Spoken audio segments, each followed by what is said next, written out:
I didn't feel good about myself. I was self-conscious. My arms and knees were cracking and bleeding and sticking. I mean, life was painful. And I originally wanted to move away from that, and I wanted to really bad. And then I finally was able to do it when I learned about detoxification of the body and cleaning up the gastrointestinal tract and learning how to eat fresh foods, and that food is medicine, or food can be poison depending on what you're eating.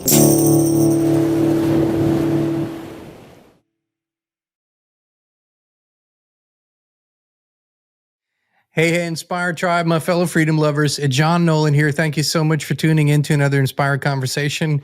Boy, oh boy, is it PSYOP season? Is it that time of the year again where things just get really crazy and you think, well, have I just woken up in a new dimension, in a different dimension? And to a certain degree, that might be true.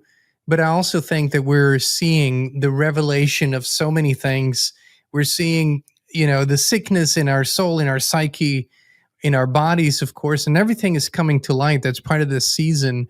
And what that means and how we can navigate these waters. I want to discuss this today with our dear friend and founder of Chemical Free Body, Mr. Tim James. It's good to have you, brother. Hey, thanks for having me back on, brother. Always. Tim, first off, how have you been? How's the farm? How's work? How's life? It's going good. We're framing up inside the shop, getting all the rooms. The beams are going up. It's great. It's good to get back on progress.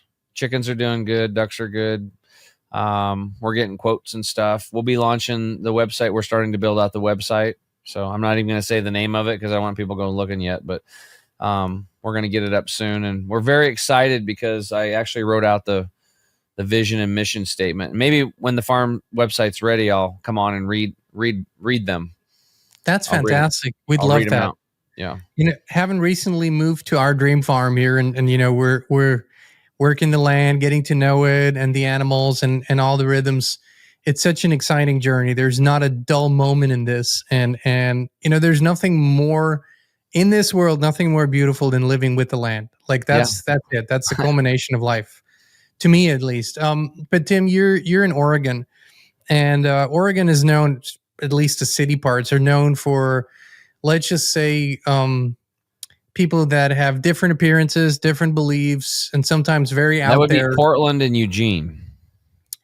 So mostly, yeah. I mean, they're known to the rest of the country as sort of ultra liberal, if you will, to put that label on there. But you shared something with me, and you said, I used to kind of get agitated with the green hairs and the piercings and the whatever and the attitude. And I have a different perspective on it now. I would like to get your take on why that matters to you, what the craziness is telling you and what it's telling you specifically, personally. But I want to show you a clip that the clip shocked me. The fact that it wasn't a bigger outrage shocked me way more. Okay, so I would like to play this short clip for you. It aired on one of the major networks. And I'm still thinking about this. This was a couple of weeks ago. Let's watch it. Billions of dollars to mental health and the homeless population. A lot of them don't want to take the programs. A lot of them don't want to get the help that is necessary. You can't give them a choice. Either you take the resources that we're going to give you, or you decide that you're going to be locked up in jail. That's the way it has to be now. Or involuntary lethal injection or something. Just kill them. Yeah, Brian, why did it have to get to this point? Right. I would say this. We're not voting for the right people. In North Carolina, wake up. Did you hear that? Like, have you seen that clip before? No, but who are they wanting to kill? They were talking about homeless population and mental illness on the streets. They weren't talking about somebody who murdered somebody? No, they were talking about the homeless population and how they're setting up all these programs for the mentally ill on the streets. And the one guy on the left was saying, well, we should lock them up if they don't want to take the programs. That's taking it far. But the other guy literally just says, well, or involuntary lethal injection. And I wonder if that is that guy's actual belief system or it was on his teleprompter and it's all part of the, I don't really believe anything anymore on TV, and now with AI, I don't believe anything. The only thing I believe is like this conversation because I know you, because I've shook your hand and gave you a hug, and I know what's real in front of me. But what was just said was such a low frequency statement. I hear you. It's not about believing it. It's about, this is airing on a major news network. And if somebody says on a major news network, listen, I think if homeless people that are mentally ill don't want to take the government programs, we should kill them. What that tells me is, why is the whole country not talking about it in terms of this is a horrific statement. It's like a eugenics statement. And I don't want to talk about the guy. What I want to talk about is the rawness and how sort of, desensitized we've gotten, right? As a human family, like we are so desensitized to suffering, but there is so much of it. And you said to me earlier, before we got on the show, you said, I have a different perspective on this now. Can you share a little bit about that? Because I think it's very valuable. Yeah, I was wondering what we're going to talk about. Now it's like this huge topic, right?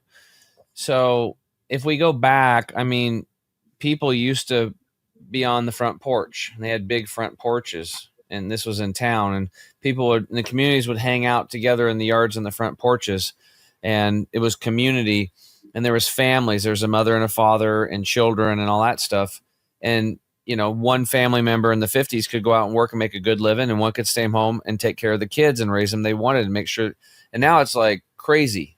Economics has forced both mom and dad out in the workplace, and then daycare is sucking up most of the money. And then who's really raising your kids? Some of the daycares are amazing, and many of them are not, And so now people they build back, they go into their back porch, and they got their fence around them, and they're back there barbecuing with their little clique, and people just aren't the connectedness, the interconnectedness is it's a separation. It's many, many, many layers. Just like this television, what those guys just said. I'm like, I can't even believe what I just heard. Me either. Like, it was so unbelievable that I had to clarify with you. It was like, because it said New York murder. I'm like, well, maybe weren't they just talking about the person that murdered somebody? Like, just, okay, you murdered somebody, eye for an eye, tooth for a tooth type deal. But no, you're just talking about if they're homeless. And what he said is, so it's like, you're mentally ill for saying it. If the mentally ill don't want to take our program, which they may not because they're mentally ill, then we'll just lock them up. Well, where's the rehabilitation? And then if another guy's like, we'll just give him lethal injection, it's like, whoa, like, holy, what? It just happened. It was just like, no big deal. And then onto the weather, it's just like, but it's the beginning of the programming of just like, discard these people, discard this soul.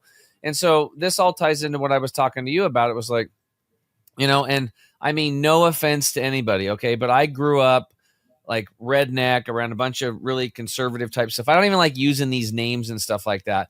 And we were very repressed. So growing up in a small rural community in the 70s and 80s was like growing up in the 50s and 60s, early 60s, before all the drug stuff, right? And it was just old school, right? Real slow, very well. Everybody knows what everybody's doing, that kind of stuff. And it was things like, if you heard the word, I mean, I know we got to be, I don't know. So if somebody was gay and not happy, that means happy a long time ago, but it means that they're into the same sex, right? For their partner. You would make fun of people by calling them that back a long time ago. And we got teased. Like if you did something, then your friends would call you that. And it'd be like, and that was kind of the stereotype, right? And so, there's that stuff going on. And then all of a sudden, I remember there was a guy that actually dressed up kind of gothic back in the day.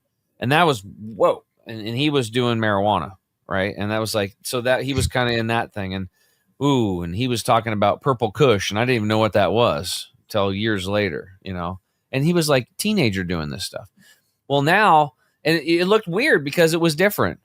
He was different. He didn't dress like us. He had tattoos and dark hair, and his hair was dyed. And it was different.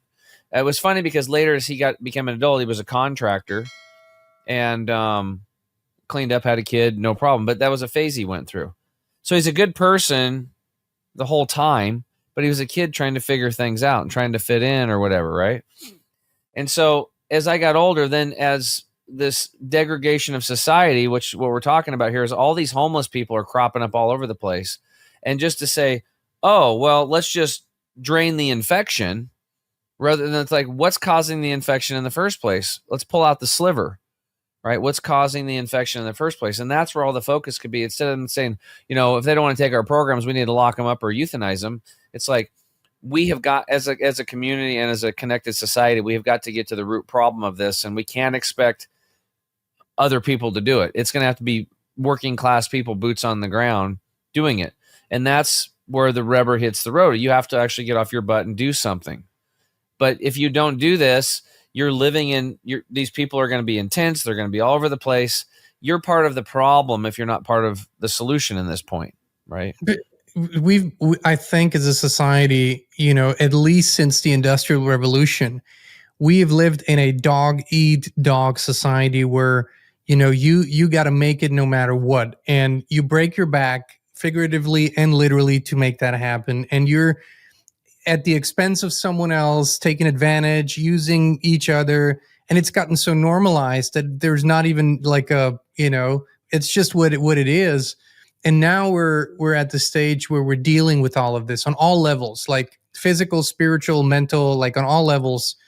So where does the healing start for you? Because one of the things is compassion to me is very important, but it was taken to another level where we just normalize and institutionalize mental illness rather than it is mental illness, but there's something we can do about this. Yeah, and what's causing where do you start? Like where does it start for you? What's sticking out for you, and where could people start in their own lives?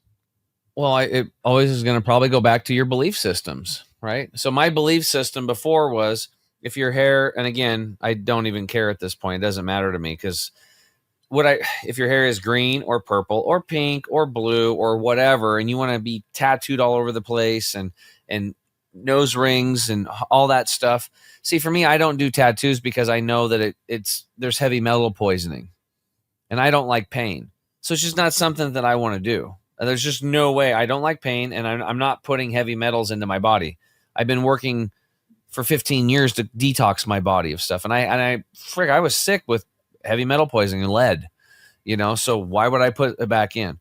And I think a lot of people aren't thinking about that, and there's no awareness around it. They just are trying to fit in or have something cool or whatever, right?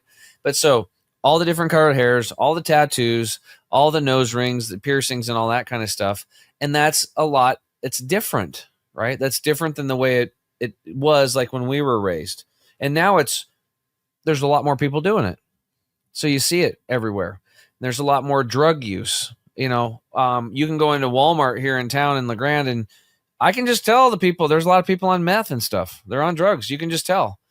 And there's a whole bunch of people out in the parking lot smoking it, and you can go out there and see it. I saw 4 women smoking in a car with their little crack pipe like 2 days ago, just as I was driving by, and I'm like, how come the police can't see this? How come they can't do anything about it? Or maybe they do. Maybe it's just so all over the place.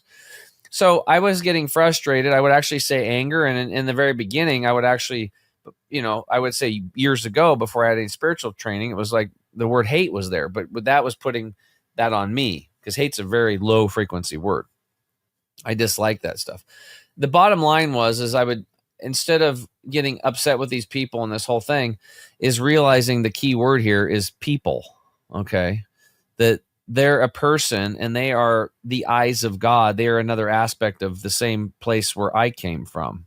So if I was to stop and just look them in the eye and get away from all this other stuff, there's a soul in there, and they're doing what they're doing for who knows whatever reasons. There's no right or wrong. It's, they're right where they need to be because they're there, and there's no mistakes. I know creation does not make mistakes.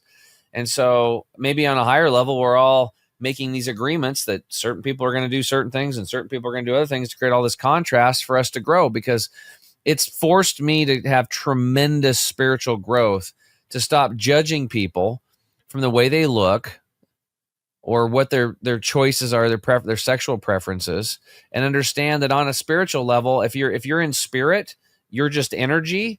You're not really male or female. Like, you don't have any, as far as I would make sense to me, if you're just energy, there's no sexual organs that I would know of. So you're kind of gender neutral, which probably would have, make a lot of conservative people upset. if you think about it on the higher level of spirit. So anyway, that was the whole thing. And the big epiphany for me is like, it's about love and compassion and understanding that these people are here for a reason. And I think that reason for me is for me to grow spiritually and be more loving is what it is. You know, from the standpoint of, let's just say family constellation to deep trauma healing, the behaviors and all these behaviors are self-destructive. Like, you know, whether you put a bunch of metal through your skin all the time, or whether you put a lot of drugs in your system, or eat foods that are clearly slowly killing you, it's suicide. It's just delayed suicide. So there's a self-destructive pattern there. And the other thing is, I think people are looking subconsciously always to reconnect with that feeling of, you know, being close to the creator, which was normal at some point. So my biggest intention is to inspire others to start on their healing journey, wherever that point is for them. And to me, there's no other thing that can solve the problems that we're all facing than healing. But it is something that people only equate to the physical. Most people, right? Oh yeah, well, if I have a bruise, if I break my bone, you know, I'm going to heal and that's it. But that's not where it starts. What about forgiveness for you in your life? Like, what has that done for you, and how's that changed you? Well, and you know, I was just interviewing a guy today, and he was an alcoholic, yet he was a high level consciousness teacher.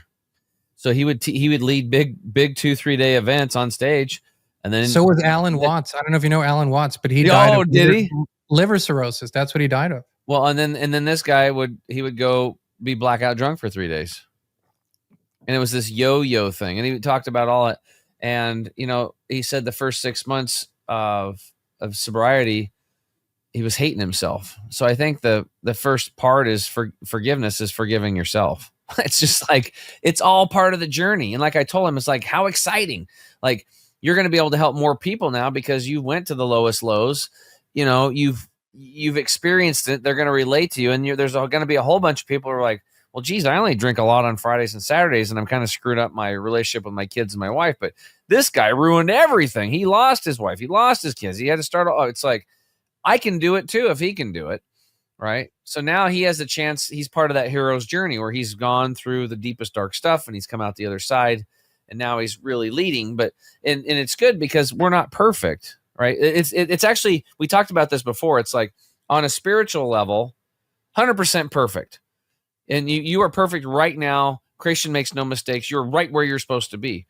But as far as like this human experience and our physical mind, you know, the society's trying to groom you into these boxes, and you're trying to fit into them and be skinny, or have their hair done right, or have a lot of money, or wear a big watch, right?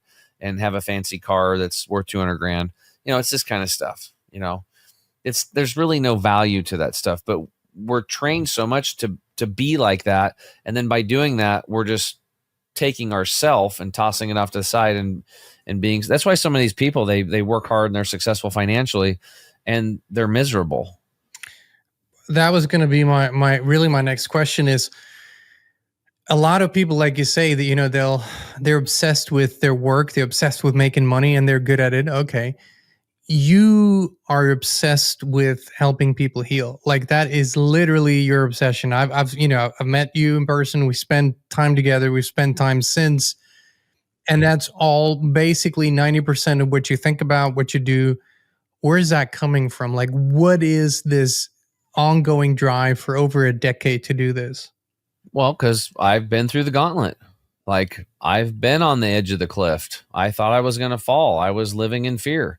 My athlete body that played baseball for 30 years was waning. I couldn't even run around the track. I was bleeding rectally. I was in pain. I had brain fog. I was wearing shirts that were, instead of mediums, I was wearing larges and extra larges. It was just like, I wasn't myself. I had low energy. I didn't feel good about myself. I was self-conscious. My arms and knees were cracking and bleeding and sticking. I mean, life was painful. And I originally wanted to move away from that, and I wanted to really bad. And then I finally was able to do it when I learned about detoxification of the body and cleaning up the gastrointestinal tract and learning how to eat fresh foods, and that food is medicine, or food can be poison depending on what you're eating. And so I learned all that stuff and changed my life, and I healed. And I was just like mind blown. I'm like, that I could do it myself. And it felt like surreal, like I was living. It was like some fantasy world. I couldn't even believe it was happening so fast because I went all in on the lifestyle, and I'm just like, I can't believe this. And then I'm like, this is awesome, and I'm like, I'm telling everybody, and that's what it is, because I watch these people that have the exact same belief systems that I had. They're on channel 2. I was on channel 2. Channel 2 belief system is that, you get cancer and you're going to die. My aunt died of cancer. My buddy on my baseball team died of cancer. My grandma died of cancer. And then Charles changes his lifestyle, and then he ends up, he doesn't have it anymore. And he did it himself. And when you see that right in front of your face, and you see yourself heal, and you feel that energy, and you feel like you're 18 again when you're 37, and you've been sick for, almost a decade, you get pretty excited about it. And then I was actually angry too, because I was very angry that there was toxins in the food, because I thought I paid an organization to do that, right? And they weren't taking care of it. FD and whatever. So it's like, so I went from anger to finally to a point where I'm grateful for them. I'm grateful for all the contrast they provided, because I wouldn't have this exciting journey. It'd be boring just going to work and making money and doing something mundane. Now it's like it's like this David and Goliath moment every day that I wake up, and it's fun. And I like being the underdog, and I like helping other people out of the darkness, because I know what it was like to be in the darkness. And I feel like, because I've become so passionate about it, I've attracted all these people like Dr. Treadway, and then him bringing all these products to me that are just unreal, right? Like you said, his product line and the products we have tested higher with FLFE than any other company they tested besides Barlow Herbals, which we have a mutual friend, Jane. I don't know that I can say it like that.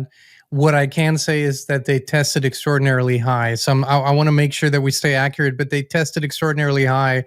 So, in the top 1% of the top 1%, which is what we felt intuitively, and which is why those are the only kinds of products we take and we recommend to our extended family, because our family takes it. But I want to get quickly back to this one thing that I have observed, and I'm sure you do too. Why do you think it has to get so bad for people to start being better to themselves, which just means, I focused on taking care of me, whatever that means, the kind of healing I need, the kind of food I need, the kind of supplements, whatever it is. So it's like it's programmed in. So in nature, your body and your cells and everything is going to want you to conserve energy, because food and stuff like that is scarce. It's hard to find. There was many years, if you go back, and then the geological times where there's droughts, big time droughts. And you can see from the teeth samples that people were eating more nuts and seeds because there was more pitting of the teeth, and that lined up right with the droughts and stuff like that. So imagine you walking around picking up little seeds and eating seeds. You see what I'm saying? You're scrounging around for food. So as a survival mechanism, it's like you get some food, and then you do the least amount you do. You don't move.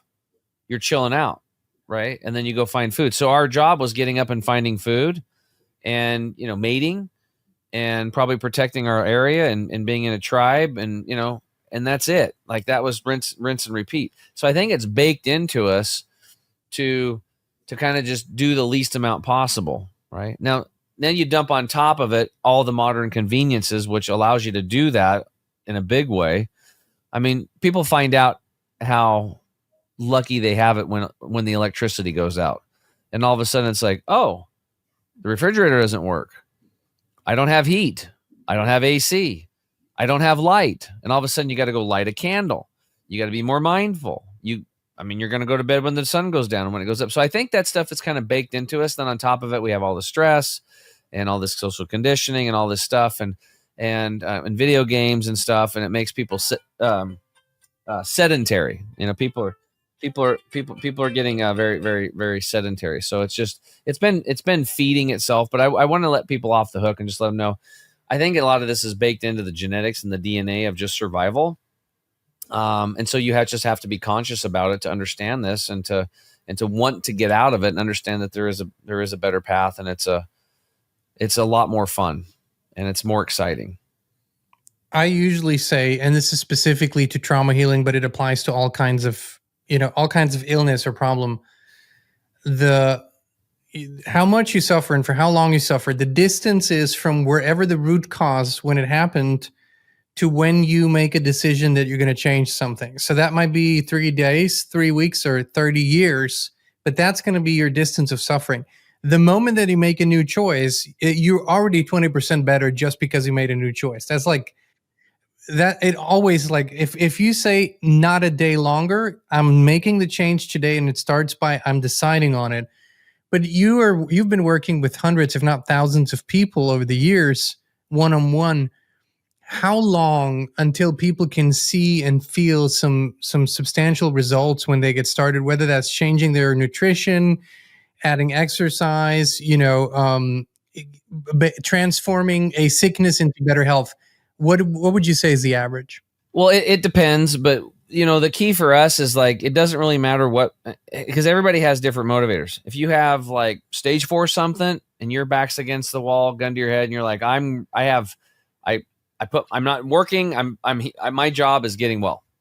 That person's going to put a lot more time and effort and probably be able to consume more and change more faster than the person who's got a job, working a second job, taking care of sick parents, that kind of stuff, and kids, and raising a wife or a husband.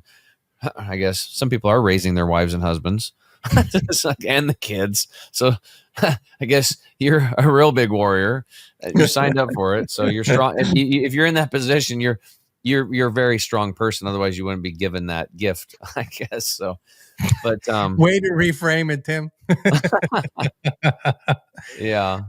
But, so how long do you think on average? So for us, it's about getting people, we want to get people energy. That's it. When I meet people, the first thing I want to give them is energy. And that's why we get them drinking water, and we get them, make sure their water's good. And if they can afford a structuring device, they purchase the structuring device from us or wherever else they can get them from.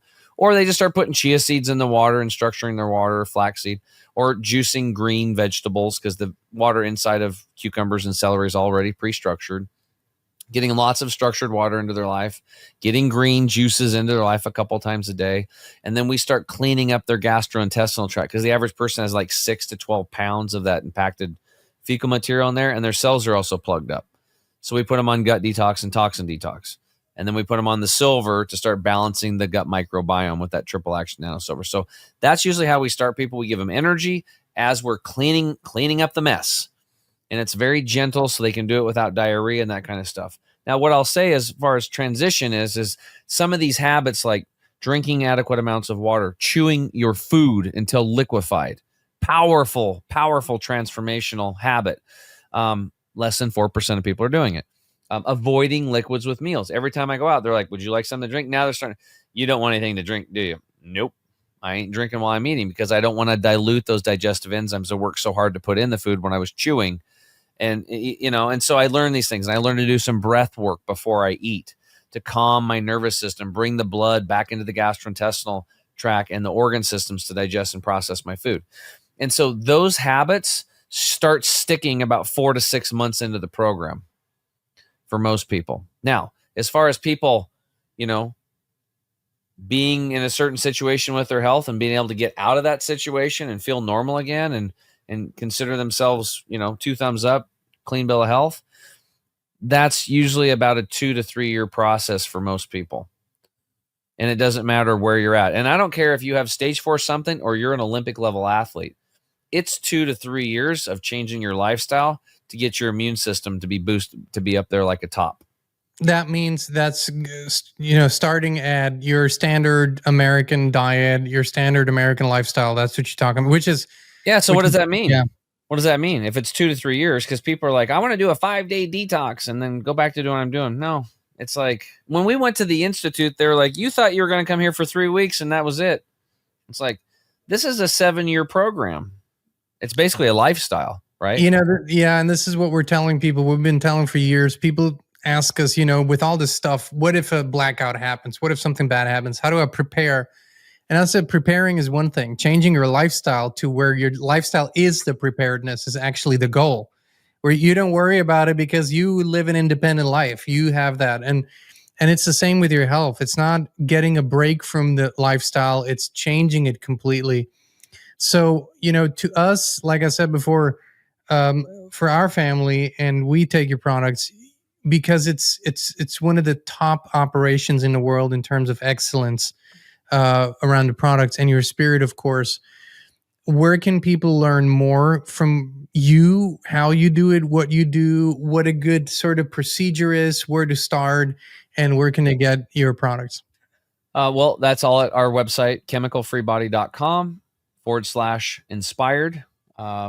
We put together that bundle that you and Christine use. We call it the Inspired Optimal Health Bundle. That's for people you want to kind of just go all in. And the cool thing is that I coach every Wednesday. So here in about 2 hours and 15 minutes, I'm leading our inner circle. If people, you know, well, this is recorded on a Wednesday or Wednesday. But how do they get into the inner circle? Well, there's two ways. You can just go in and purchase a membership, or you can purchase products, find out which products you like, and then you can have them on Subscribe and Save, where you save money and you get them every month or every 2 months or every 3 months or every 4 months or every 5 months. It's a lot of people buy bulk and then they like buy 6 packs on Subscribe and Save. That's like getting wholesale pretty much. And then it's great for us too, because it saves us shipping costs, because we orders over $200 or over $99, we eat the shipping, right? And so that's great. And then if you're on Subscribe and Save, you have automatic access to it. So you have a free coach with your products. And it's a place where you can come ask questions. Am I taking these products right? Would I do this? Or I've got this problem, I got that problem. There's a community in there. You're going to learn from other people's questions. You can come on live, show your face or not, and ask questions. Some people come on and I'll coach them right in front of everybody, going right through their problems. I just got divorced. What do I do? We talk about it. I just had a bypass surgery. What do I do? I need to lose 100 pounds.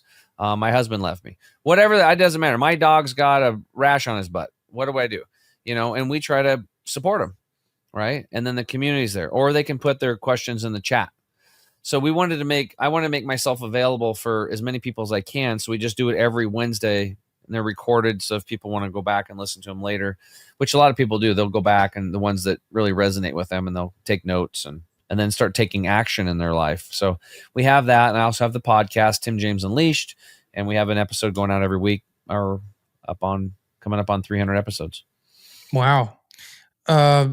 Folks, Chemical Free Body is not just another supplement company. 90% of what's out there comes from the same sources. They do something called white labeling, where they just stick a different label on it, but it's basically the same mediocre to very bad product, Chemical Free Body is a completely different operation. They don't use the same sources. It's highest quality. It's highest vibration. This is what we need. And Tim and I agree that we are all working ourselves straight out of a job. If we do our jobs well, in a certain amount of time, it won't be necessary any longer. We will have healed the soil. We will have helped to heal the bodies, and none of this will be needed any longer. But for now, I encourage you to hop over to chemicalfreebody.com/inspired. Use all the coupons and the resources and the discounts that Tim is offering. Use the expertise and the knowledge, and start today. Whatever it is that you feel is right, start today. Your future self is going to thank you for it. Tim James, it's always such a pleasure to have you, brother. Thank you. Thank you, buddy. And Inspire Tribe, thank you so much for tuning in. We love you. We appreciate you, and we'll be back with you again very, very soon.